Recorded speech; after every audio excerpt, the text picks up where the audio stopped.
identify the areas of your needs and challenges and ask for the grace required. Yatambue maeneo ya uhitaji na udhaifu wako na muombe Mungu neema kwenye hayo maeneo. Because we said grace is the ability. Kwa sababu tulisema neema ni uwezo. The capacity to handle matters. Ni ule uwezo wa kustahimili mambo. So if you find yourself falling not only into sin. Na ukijikuta kuna mahali unaanguka, sio lazima iwe dhambi.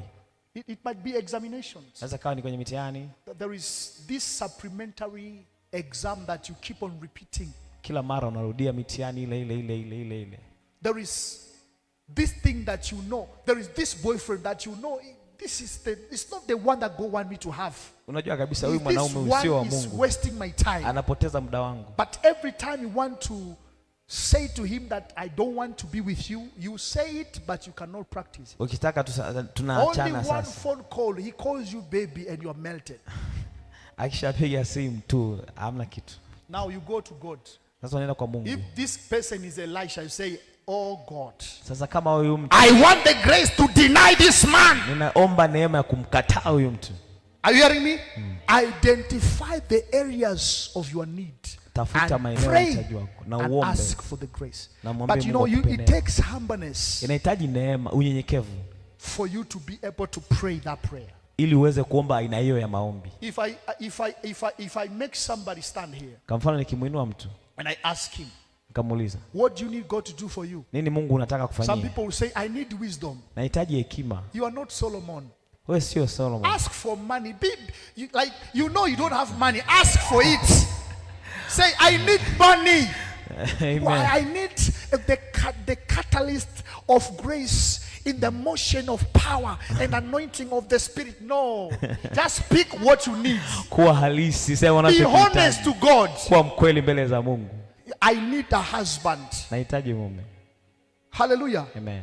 Don't usijifanye wewe ni Sulemani. Pigia makofi. Sikiliza, uhitaji wa Suleiman hicho kipindi alikuwa ni mtoto mdogo, si ndio?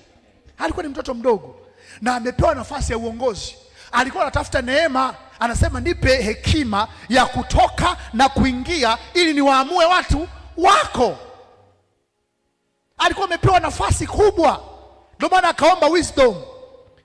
Hallelujah. Wewe wisdom sasa hivi unaweza kuipata kwa kusoma tu neno, kwa kuja kwenye mapindi kama haya unasikiliza. You need money. If you need money, ask for money. I am seeing people receiving money in this place.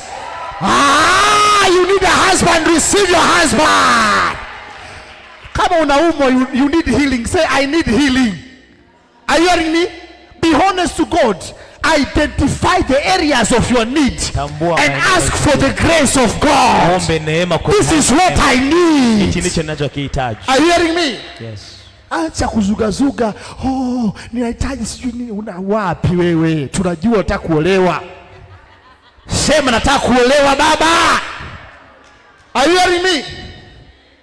Identify. Wow, clap your hands to Jesus. Hallelujah. The Bible says, and it speaks about Jabez. You know the story of Jabez? Yeah. Jabez was coming from the family that was very poor. He understood that I'm poor. Alijua kama ni maskini. But he knew the scripture that says God can make somebody rich. Alikuwa anajua maandiko yanasema kwamba Mungu anaweza kuinua. So he didn't go like Solomon. Hakwenda kuomba usilazimishe sana, yani uombe sawa sawa na Sulemani, uombe sawa sawa na Daudi, naomba niwe mnyenyekevu. Nyenyekea tu mwenyewe. Maandiko yanasema nyenyekeeni chini ya mkono wa Bwana. Huwezi kuomba oh Mungu nibariki niwe mnyenyekevu. Nyenyekea kabla hujahamboiwa. Jihamboishe mwenyewe. Hallelujah. Mwambie jirani yako jihamboishe mwenyewe. Jabez alijua kabisa mimi mahitaji yangu ni hela. Oh Bwana, ikiwa unaweza kuniongeza hozi yangu, ukanibarikia kweli kweli na kunifanyia hiki na hiki na hiki na hiki na hiki na hiki. Na maana nikasema Mungu akambariki hayo yote aliyo. Usiige maombi ya watu wengine. Usiige maombi ya watu. Angalia situation yako. Kuna kipindi fulani nilienda kuhubiri Central Africa. Sema amen. Nilipoenda kule kuhubiri, Sasa siku moja nikawa naongea na yule jamaa aliyekuwa amenialika, ni baba yake alikuwa ni jaji mkuu wa kwanza wa Central Africa. By the way, tulienda kwenye huduma South Africa. Nikakutana naye kule. Nilipokutana naye kule, yule jamaa ana Ufaransa, ana uraia wa Ufaransa. Sasa akiwa kule Ufaransa ndo akanipigia simu kwamba ameona maono, anarudi nchini kwao ambao ni nchi ya asili sasa, kwenda kupeleka injili. Lakini kwenye gari aliyokuwa anasafiri nayo kwenye ndoto, mimi niko nyuma yake. Yaani niko nimemwakampana na mabegi yangu. Akamuuliza dereva, huyu anaenda wapi? Akasema Mungu amesema huyu akushindikize, peke yako hutaweza.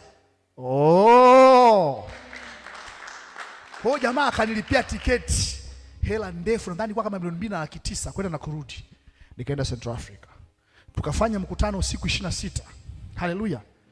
A lot of people were saved. Nisikize vizuri sasa. Siku moja yule jamaa wakati tunapiga stories za kawaida akaniambia, unajua mimi toka nimezaliwa sijawahi kuomba hela. Me, I don't pray for money. Akaanza kunifundisha mafundisho yake kwamba usiombe hela, God is everything. You know these teachings of grace, Nikasema sawa, nikaamini. Hallelujah. Nikaliamini ile neno.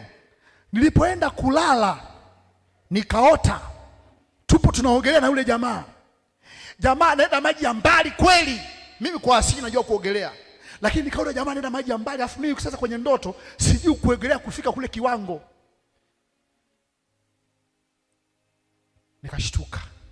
Nikamuuliza Mungu, maana yake nini? Akaniuliza Mungu, akaniuliza baba yako anafanya kazi gani? Baba yangu mimi alikuwa muuza mtumba. Sema amen. Mimi nimesoma kwa kazi, baba yangu ni muuza mtumba. Haleluya. Alikuwa anauza mavazi, nguo, yani viatu na nini. Baadaye akaanza kuuza mashuka. Mpaka sasa hivi amezeeka. Biashara yake ambao ukimpa mtaji milioni 3 sasa hivi utakuta mashuka yapo ndani. Ndio biashara anayojua. Haleluya. Bwana Yesu asifiwe sana. Mama yangu mimi alikuwa anauza genge la nyanya. Bwana Yesu asifiwe sana. Huyu nikaulizwa baba yake na yule jaji mkuu. Sasa huyu baba yake alishapalilia maeneo mengi, hela ipo tu ina flow. Alishashinda vita haya hela. Wewe hujashinda, achana na mafundisho hayo. Na mimi nakwambia leo, angalia familia yako ilikotokea. Usiwaige watu wengine. Elewa eneo lako ambalo adui amekamata na useme haiwezekani, haiwezekani, haiwezekani. Wengine wanasema uko wetu sisi tumebarikiwa sana. Wewe cheki uko wako. Achana na mafundisho, umeinuliwa si na Kristo. Unaangalia angalia uko wako ukoje. Wewe pambana. Glory to Jesus. Hallelujah.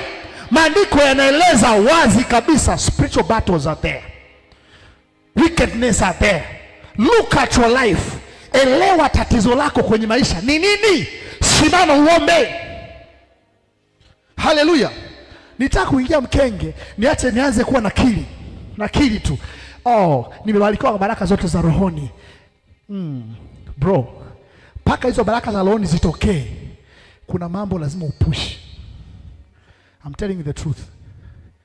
There are things that you have to push in prayers.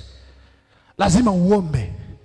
Paka leo kuna maeneo kwenye maisha yangu I see struggles and I know I need to grow in grace. And I need to pray and break those covenants. Identify matatizo ulionayo. Fahamu mimi nimeitwa kuwa apostle. Mbona si move kama apostle? Mungu amenionyesha kitu fulani, mbona sifanyi? Anza kuomba uwe Mungu akukuze katika hiyo neema. Acha kukiri confessions za watu wengine. Unajua kabisa kiatu ni ya siku ya harusi, kiatu huna. Unaulizwa na kiatu, unasema kwa imani ninacho. Wewe utaenda kwa harusi ni peku. Na utaenda harusini na la kuchumpa la kumpalama. Glory to Jesus. Utaenda peku kwenye harusi. Sema ukweli, sina watu wenye kiatu kama wanakuazima wakuazime, kama wanakupa wakupe, wakikusema baadaye, lakini kwenye harusi ulisha shine. Hallelujah. When you have a need, identify it. Acha maombi ya kitozitozi. Ukijua una tatizo fulani, usiwaige watu wengine. Watu wanakuambia you cannot be a Christian and make sin. I understand. Wale wamekuwa katika neema, wamefika hatua wana declare hicho kitu kutoka kwenye experience yao. Wewe huku chini kila Alhamisi unaanguka kwenye uzinzi na bado unasema I take over Kigoma, I take over sin kwanza, kabla hujaenda na apostolic grace to take over Kigoma. Unaelewa vizuri? Utakuja ulogwe Kigoma, ulivyokuwa unaweza kuanguka mara moja, utaanguka mara 6 kwa wiki. Utakuwa mbakiza Jumapili tu siku ya ibada, unajitakasa kwa jina la Yesu. Deal with yourself. Nakwambia ukweli. We want to grow. Hallelujah. But as we grow, there is no growth without conquering. Huwezi kukua bila kushinda. Lazima uende unashinda vita baada ya vita. Vita baada ya vita. Si mtu mmoja asimame ili tuweze kuomba sasa. Kipindi cha pili tutakuja tufanye tena. Tutarudi tena Elisha, si ndio? Tutakuja kuzungumza spiritual growth. Tutakuwa na impartation that time. Hallelujah. Glory to Jesus. Listen to me. Thank you, Jesus. Identify the areas of your life and choose to grow. Choose to grow in the mighty name of Jesus. I say choose to grow. Growth is by choice. My sister, you can choose to grow. Are you hearing me? You can choose to grow. Elewa tu kwamba mimi kuna eneo fulani. Yaani kwa mfano unamwona Mama Catherine pale anapiga lebele shatata na wewe unatamani kila ukilala unaona Catherine anakuwekea mkono, ila ukiamka haitokei. Anza kuomba. Mungu, naweza nisiwe kama yeye, ila nipe changu kinachofanana na yeye. Pray and ask the Lord. Anasema hata sasa bado hamjaomba. Ombeni sawa sawa na mapenzi yangu, nitawapa. What do you need? Acha ubisho. Acha usistadu. Elewa unachokitaka mbele za Bwana. Maandiko yanasema wazi. Therefore we do what? We move to the grace of what? To the throne of grace. Hebu sema maandiko yanasemaje? Anasema na tukikaribie sasa kiti cha neema. Kiti cha nini? Cha neema. Kwa nini? Kwa ujasiri ili tupate neema. Kumbe neema inaweza kuhitajiwa na kupatwa. Alafu anasema nani? Na rehema na neema. Hiyo neema itusaidie wakati wa mahitaji. Wewe unasemaje wakati una mahitaji? Wewe unasema nini una mahitaji? Unasema nini wakati una mahitaji? Kama una mahitaji, tafuta neema ya kukusaidia. Kabelo sata kapa. I want somebody to start to pray. Kabelus ninayo mahitaji. Be honest to God. Kabelo Moko shatarabra kategira bosaka.